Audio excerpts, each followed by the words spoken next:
Makakauwi na sa Iloilo ang isang babaeng 7 taong naging palaboy sa Maynila. Sa tulong ng ilang nagmagandang loob na ilahad sa Facebook ang kanyang kwento. Balita hatid ni Susan Enriquez.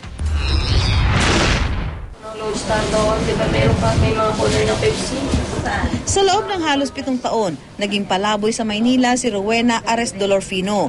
Tumakas sa kahirapan sa probinsya, mas kalbaryo daw ang dinatnan niya dito sa lungsod. Dahil nawala raw ang mga papeles, hindi makapasok ng trabaho si Rowena. Ayaw nila kasi wala daw akong katibayan na mga kahit man lang birth certificate daw. Ibig sabihin parang wala nagtitiwala sa'yo, gano'n? Oo, ganun ang ano nila. Oo, kasi daw, karamihan daw ngayon sa panahon na daw ng ngayon, kukuha daw, baka mamaya gagawa daw ng hindi maganda. Nabubuhay sa pamamalimos si Rowena. Sa isang kainan sa Maynila, nakita na magkakaibigang sina Carl, Jason at Joseph si Rowena. Nanghingi ito ng pagkain sa kanila. Sa awan ng 3, pinakain nila ito at kinausap. Dito na ikwento ni Rowena ang kanyang buhay at ang pagnanais na makauwi sa Iloilo para makasama ang iniwang mga magulang.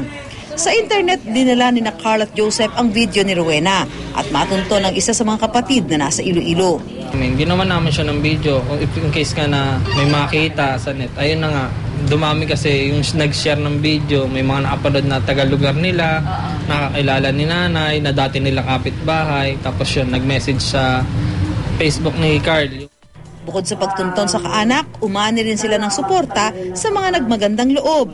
Higit sa material na bagay, may nagbigay ng tiket pabalik ng Barotac, Nuevo, Iloilo. Ang dami pong sobrang gustong tumulong kay nanay, kaya ayun po, napapasalamat po kami. Dahil sa muli ng makakapiling ang pamilya, hindi napigilang maiyak ni Rowena. Ang mga dating luha ng mapait na karanasan. Ngayon, luha na ng matinding saya dahil muli na niyang makakasama ang kanyang mahal sa buhay. Makauwi lang ako ng maayos sa tatay ko dahil may sakit siya ngayon. Gusto ko naman makalimutan yung nangyari sa buhay ko dito sa Maynila. Susan Enriquez, GMA News.